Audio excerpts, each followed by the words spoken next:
I've been dreaming on in my head like I've seen it. A life worth living is a life with meaning. I'll do what I love till my heart stops beating. I'm feeding this. Hello ভাই brother, welcome back to my blog channel. আমি এখন আপনারা দেখছেন পালমশাই blogs. তো guys, আজকে যে ভিডিওটা করতেছি, তো আজকে কোনো ব্লগ ভিডিও করব না, কিন্তু আজকে ছোট্ট রূপে রিভিউ ব্লগ করব। এমন একটা জিনিসের উপরে আমি রিভিউ করব। তো এই জিনিসটা আমি গতকালকে কিনছি, মানে হঠাৎ করে মজায় মজা কিনা হয়ে গেছে। কিছুদিন ধরে হচ্ছিল আমি মোবাইলে টিকটক দেখতেছিলাম, মানে আমি সার্চ দেই নাই, তো আমার কাছে কিছু ড্রোন ভিডিও আসতেছিল, মানে হঠাৎ করেই।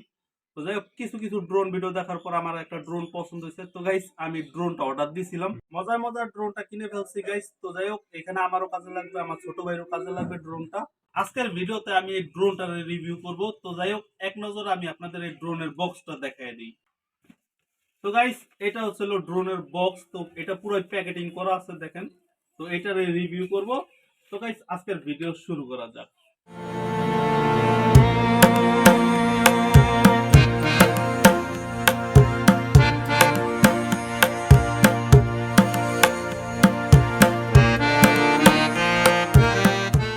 গাইস, ড্রোনটা যখন আমরা অর্ডার দিয়েছিলাম, যখন হাতে পাইছি, মিঠুনদার পাশে ছিল। তো মিঠুনদার দাবি ছিল একটাই, যখন এটাকে আনবক্সিং করা হবে তখন মিঠুনদার যাতে সাথে নেই। তো এতক্ষণ আমি একা ছিলাম, মিঠুনদার চলে আইছে। তো এখন এটাকে আনবক্সিং করতে হবে। তো যাই হোক, প্রথম হচ্ছিল এটা পিন মারা। তো এটা বাংলা স্টাইলে খুলে ফেলাই। বাহ, এটা হচ্ছিল ড্রোন, দেখছেন পুরা র্যাপিং করা আছে। তো এখন এটারও খুলতে হইব।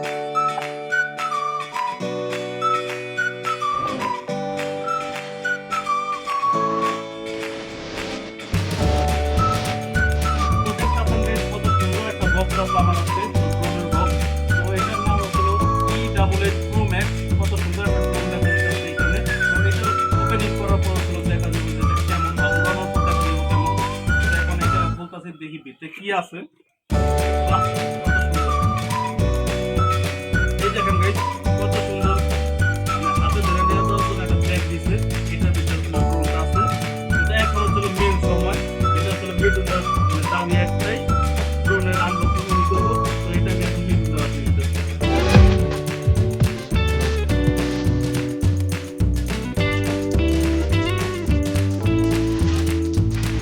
সর্বপ্রথম এখানে একটা ড্রোনের যে বই পৃষ্ঠা যাই আছে, এগুলো পড়ার সময় নাই। আর এখানে আছে কিছু আলগা পার্টস, যেমন এখানে পাখা আছে, সেফটি গার্ড আছে, যেমন কোথাও যে বাড়ি ঠাই না খায়, যাকে এটি দরকার নেই। এখানে দিচ্ছে হচ্ছিল দুইটা ব্যাটারি। আর সবচেয়ে মেন বিষয় যেটা হচ্ছিল, এটা হচ্ছিল ড্রোন।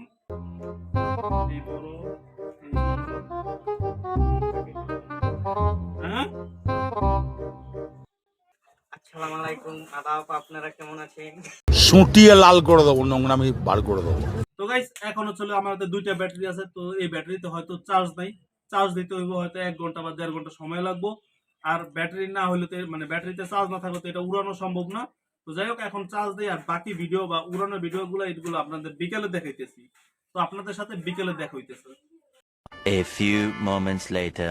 তো গাইস, আমি সিদ্ধান্ত লইছিলাম যে ড্রোনটা বিকালবেলা উড়ামো, পারি না তো তাও চেষ্টা করুম উড়ানোর। কিন্তু দেখেন, এখন হলো দুপুর টাইম। এই যে পিছিয়ে সব পোলাপাইন গুলো অবস্থা ড্রোন উড়ানো দেখার জন্য। তো আমি আসলাম হচ্ছিলাম মাঠে। তো এখন এইখানে ট্রাই করতেছি। তো গাইস, এখানে ড্রোনের লাইন দেওয়া হয়ে গেছে। তো ঠিক আছে, এখানে মোবাইলটাও সেটিং করে ফেলছি। এখন এটা নিচে রাখি, দিয়ে উড়ানো যায় কিনা।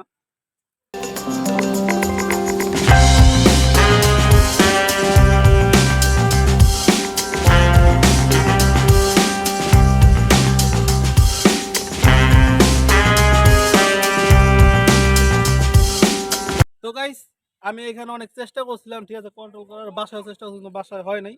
এখানে হালকা পাতলা হইছে। তো দেখা যাক আবার কি এমনি কি করা যায়।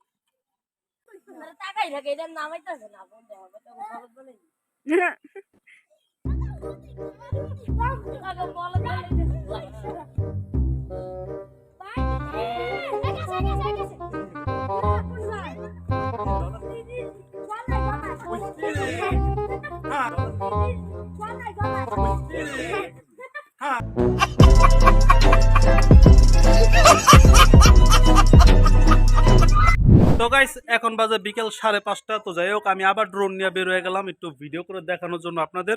তো এইখানে আমি ড্রোন লইছি, আর আমার হাতে আছে রিমোট। তো এখন একটু উড়ানোর চেষ্টা করি।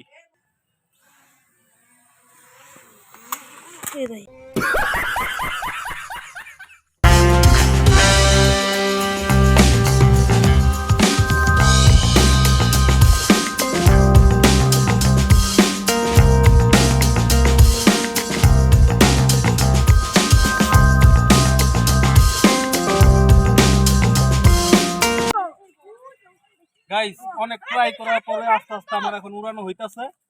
তো যাই হোক, তাও আমি একটু ট্রাই করতেছি কিভাবে কি করা যায়।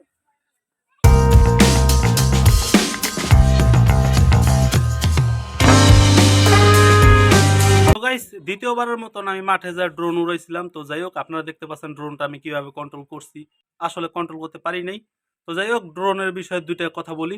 একটা হচ্ছে হলো চার্জের সমস্যা, আর দ্বিতীয় হচ্ছে হলো ক্যামেরার সমস্যা। ক্যামেরাটা মোটেও ভালো না। আর চার্জ হচ্ছে যে বললাম না যে 20 মিনিট 20 মিনিট 40 মিনিট দুইটা ব্যাটারিতে চলবো। তো 40 মিনিটকে 20 মিনিটও ঠিক করে চলে না দুইটা ব্যাটারিতে। তো যাই হোক, কয় টাকা দিয়ে ড্রোন কিনছি তো সেটা জানার দরকার নাই। আমি যা টাকা দিয়ে কিনছি। তো আমার হলো একটা ইচ্ছা ছিল যে ড্রোনটা কিনবো, কিনে একটু চালানো শিখবো। তো যাই হোক, এখনো এটা চালাইতে চালাইতে কন্ট্রোল করা শিখে যাবো মনে। আর ভবিষ্যতে যদি একটা দামি দামি একটা ড্রোন কিনতে পারি তো অবশ্যই কিনবো। তো গাইস ভিডিওটা এতটুকুই। পিস।